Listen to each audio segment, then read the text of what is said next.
Welcome to another episode of That Arrow Show. Look what we got. All four of us back together again. We back off hiatus. Took an extra week. Why did we take an extra week? Because we were watching DC film. She saw it too. All right, let's get into it. Today's episode, Beacon of Hope. We're going to get into the good, we're going to get into the bad, and we're going to get into... I'm sorry. And we're going to get into the Laurel. Let's do it. All right, so before we dive into this episode, I think we should recap the people on last week's episode, the episode that Cupid was in. All right, this should not take too long. Olicity broke up. Olicity almost got back together, and it didn't happen. I'll shorten that for you. Filler. Moving on. All right, so this week we've got the return of the Bug-Eyed Bandit. Felicity's little... What? Return from where? From the Flash. Oh yeah, the Bug-Eyed Bandit was on the Flash. This is her first time being on Arrow, which is interesting, I guess. But I guess she's a Felicity villain, so this was a Felicity highlight episode or whatever. We also got The Felicity comic must be selling big over at DC Comics. I guess so. DC makes smart decisions. But anyway, we also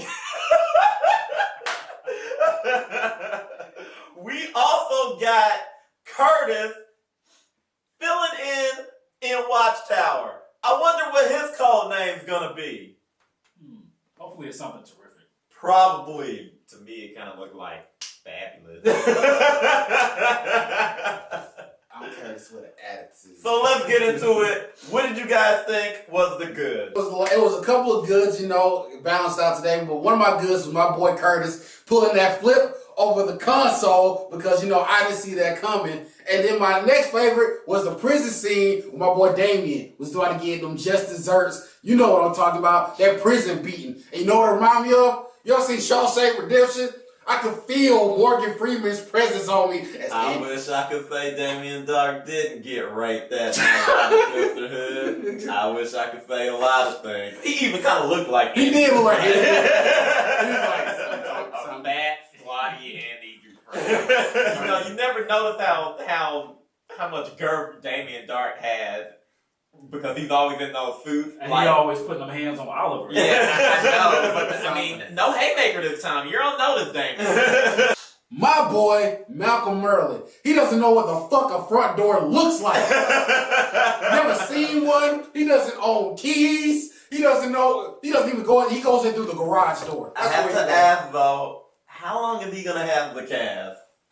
Because I keep wanting to call him Stumpy. And they're probably working to get him off of that show because now it's looking ridiculous. Just put a fake thing over and he doesn't use that arm anymore. Like it's getting done. I mean, he's one step away from being a joke on the show. Like, I can see a hook. I can see arrows coming out of his hand. I don't know. He just Damien let Dark him go. is kind of a joke of the show.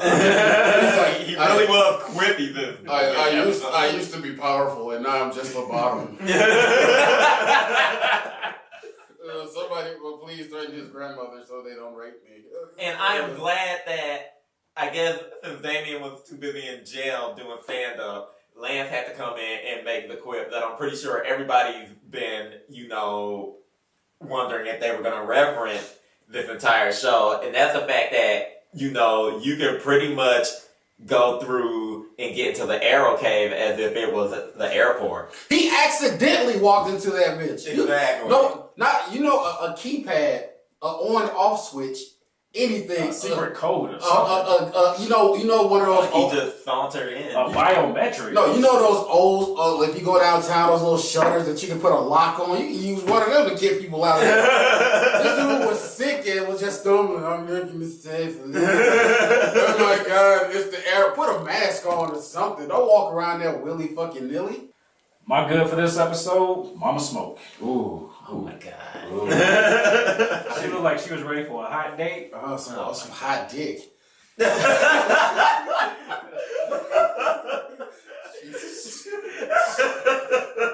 You're very subtle, Like that's the one thing that we appreciate about you is your subtlety. She made my pants moves in the nethers. Oh God, I feel this dandy is about to whip.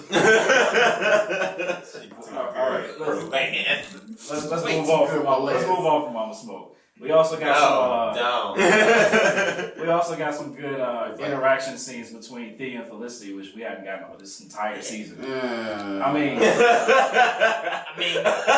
no fuck around gang though. I mean, they were broken up for a majority of the season. It's like the Wonder Twins, except their powers work in reverse. So whenever Laurel and Thea in the same room, they all suck as a unit. But Laurel sucks separately. But exactly. But okay, she's the water dude. I got a good, and it kind of translates into a bad. So if you don't mind me leading off the bad as I end the good, the fight scenes, a couple of them were goodish, special.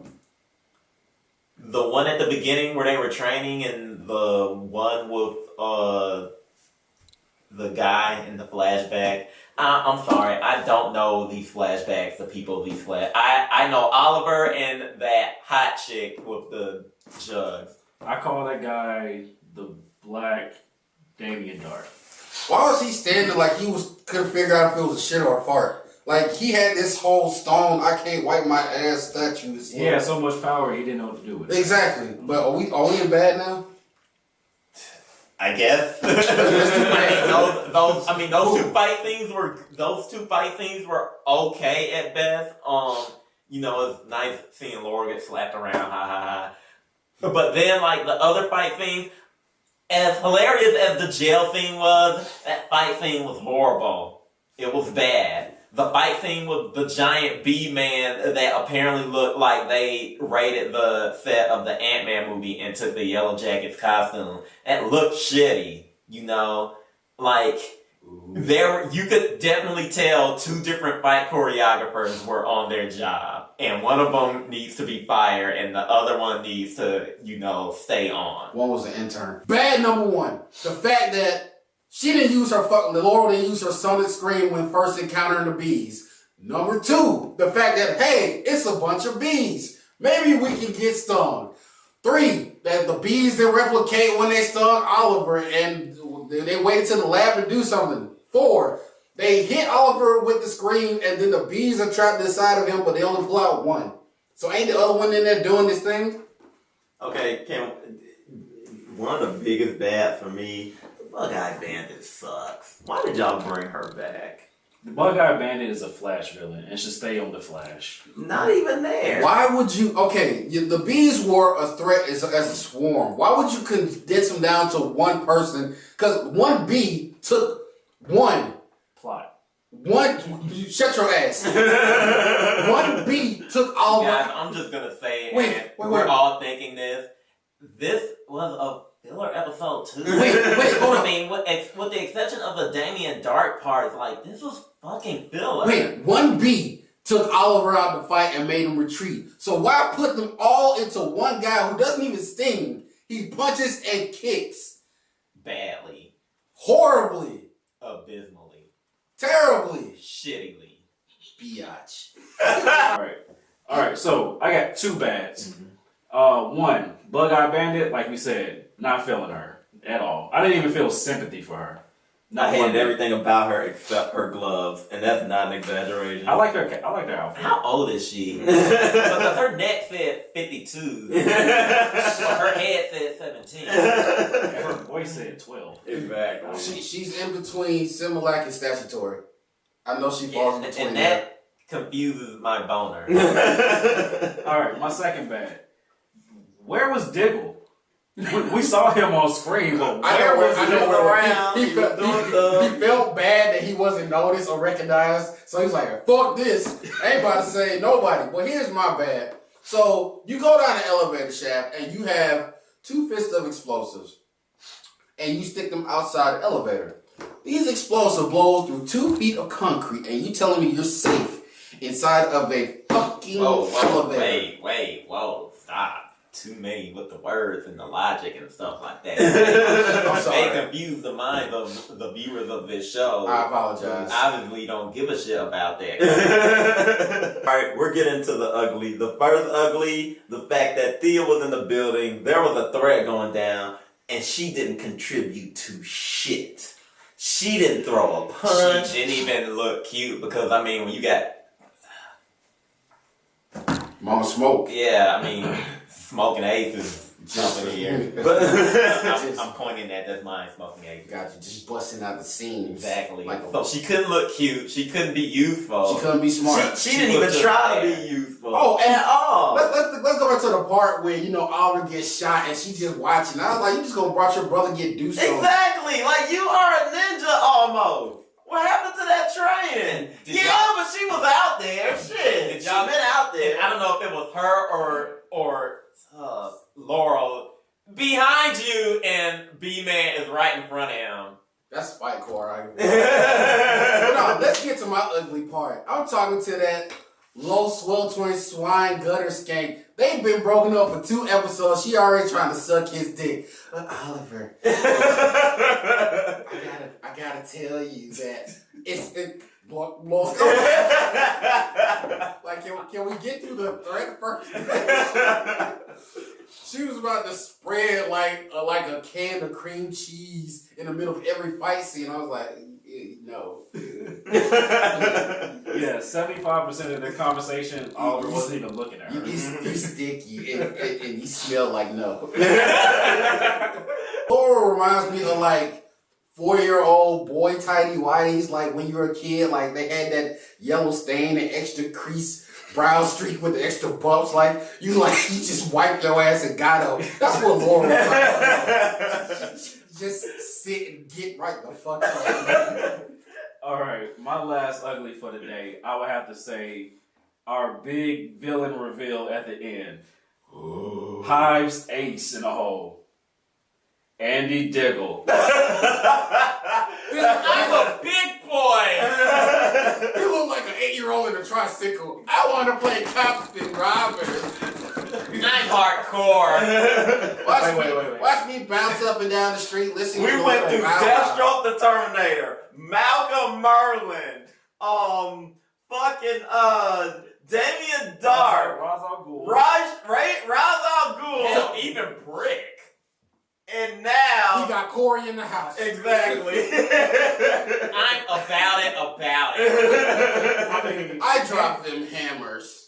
Andy Diggle's not as tall as one of these pop figures on the table. Exactly. We're supposed to take him serious, like for real.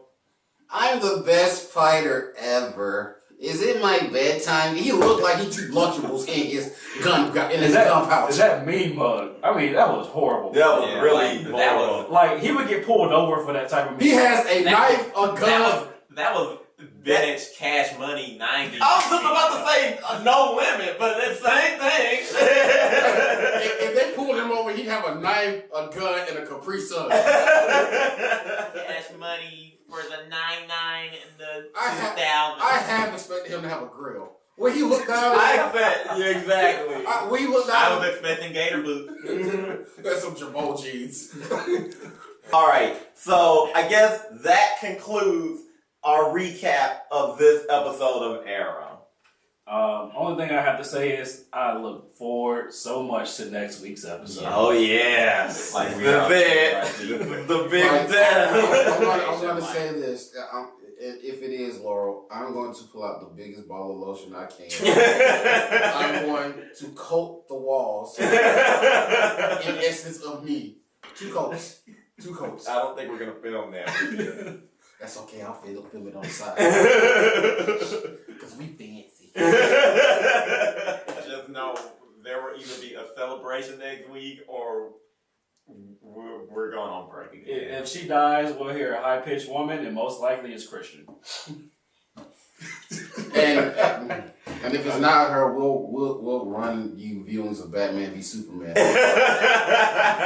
We'll make you watch it. All right, join us back next week, same time, same channel. Also, last tidbit of information, we will be performing at MomoCon the 27th and the 28th of May.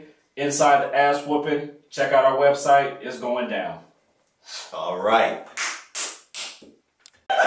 Did you say savage?